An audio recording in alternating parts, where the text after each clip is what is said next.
We are looking at Exodus chapter 3 about Moses. You know, God has answers when we give excuses. It says here in the 3rd chapter, after the angel of the Lord appeared to Moses in the middle of a burning bush, he was out taking care of the flocks of his father-in-law around Horeb.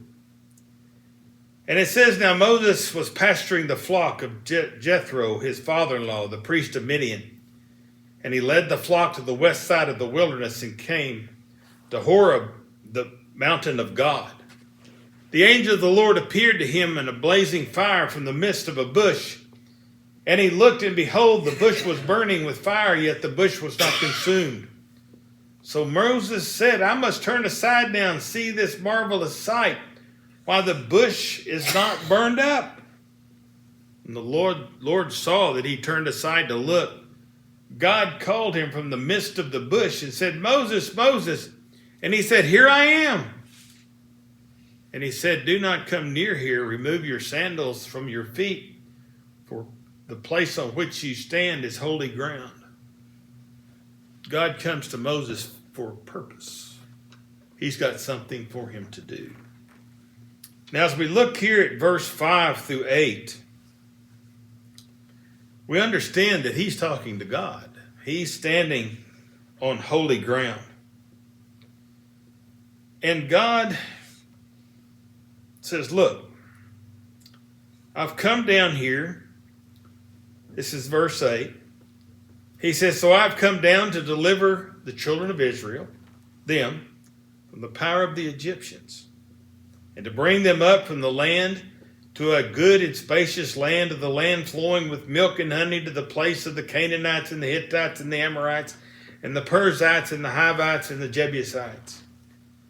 Now behold, the cry of the son of Israel has come to me. Furthermore, I have seen the oppression with which the Egyptians are oppressing them. God knows what's going on. Beginning there in verse 10 and going down to verse 12, he brings to light to Moses that he's got something for him to do. He says, therefore come now, and I will send you to Pharaoh, so that you may bring my people, the sons of Israel, out of Jesus. Now what does Moses say in verse 11? Who am I that I should go to Pharaoh, and that I should bring the sons of Israel out of Egypt? And he said, certainly I will be with you, and this shall be the sign to you that it is I who have sent you. When you have brought the people out of Egypt, you shall worship God at this mountain. Moses had all kinds of excuses.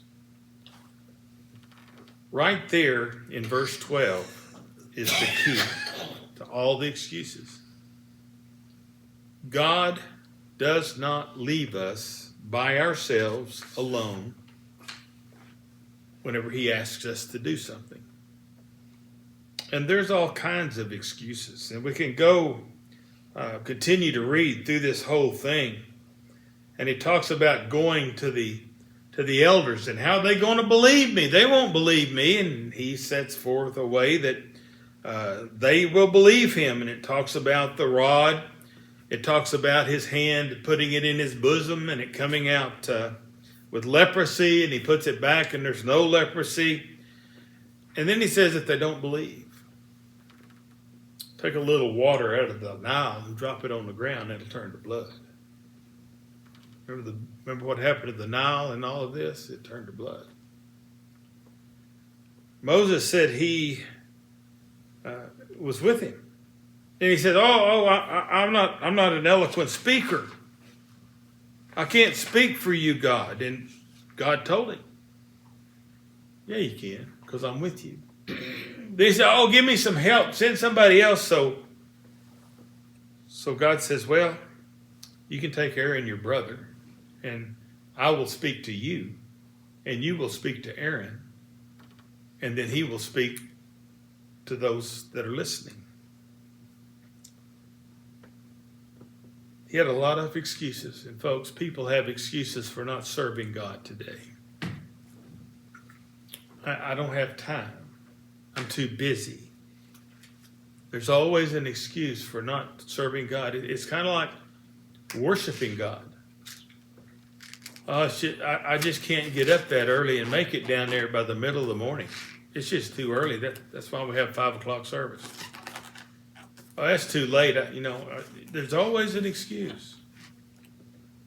The thing is God's with us. God will allow us to do whatever needs to be done, and he will help us. He told Moses that he would put the words in his mouth. And whatever God desires of us, God will be there.